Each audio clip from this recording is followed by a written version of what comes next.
I've got to take a quick trip to the New England area of New South Wales, which means I've got to circumnavigate Sydney, so why don't you come with me? But first, we need to get some diesel.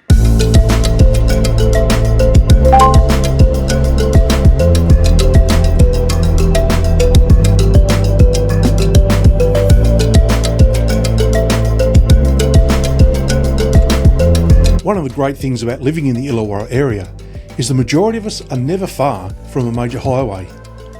The Illawarra incorporates the cities of Wollongong, Shell Harbour and the town of Kiama on the south coast of New South Wales, just below Sydney.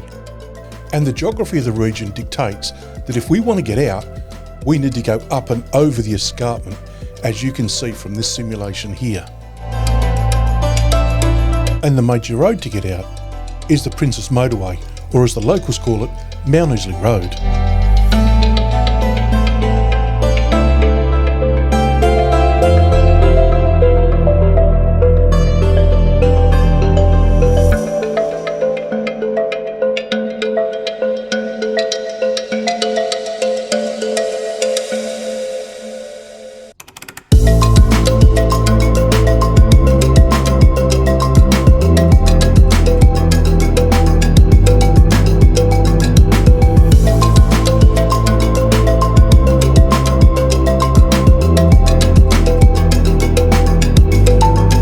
And I do like to grab a coffee to take with me on the road from the van at the rest area at the top. And once I've got that, I head down to the Picton Road and head west to the Hume Highway.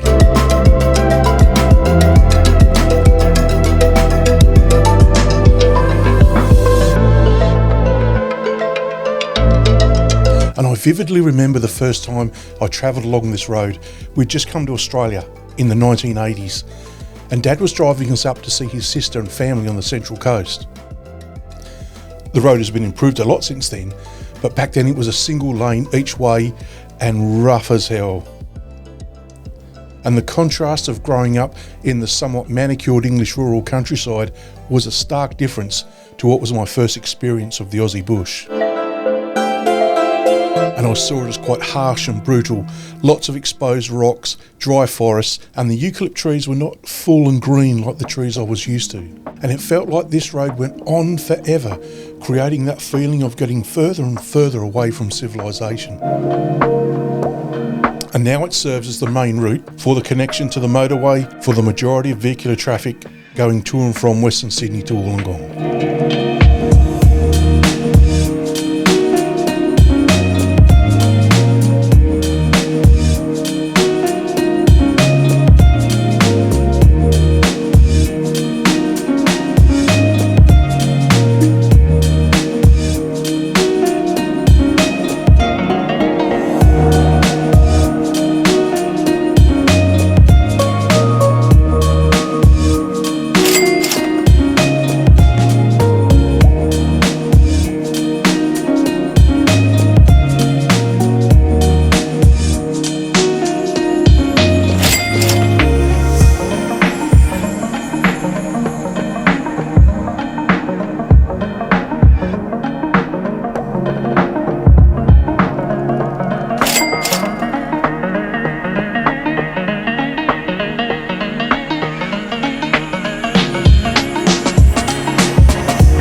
Many of our country towns are agricultural centres and so have storage silos as a dominant feature, as they are the transition point for grain being transported to the coast.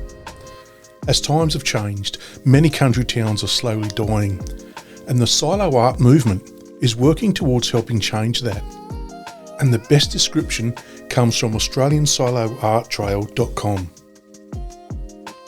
The silo art movement is more than a visual spectacular. It is a dynamic force of transformation and rejuvenation. In its majestic strokes and grandeur lies the seeds of renewal for many towns and communities that once teetered on the brink of obscurity.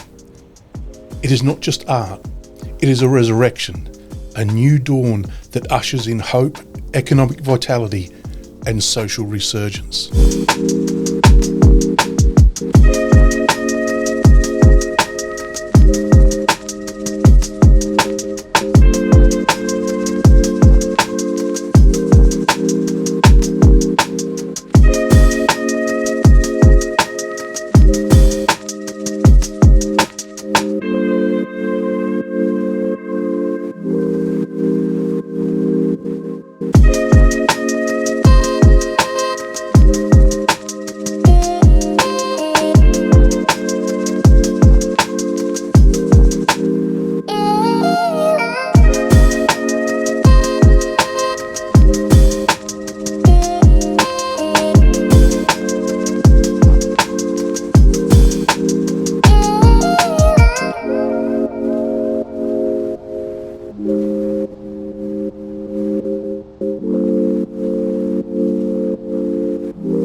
Once you get down from the New England area, you are back into the Upper Hunter Valley, renowned for its open-cut coal mines. And you can see in the distance here the tailing piles from the mines around Muswellbrook. The mines in the area not only feed the power stations, but there is a large coal terminal at Newcastle Harbour, which sits at the mouth of the Hunter River. Now, I won't bore you with the same freeway footage on the way home, except for this. The feelings of awe when I first glimpsed Wollongong back in the 80s from Mount Ousley Road have never left me, and every time I drive down this road it really feels like a homecoming, regardless of how far I've been.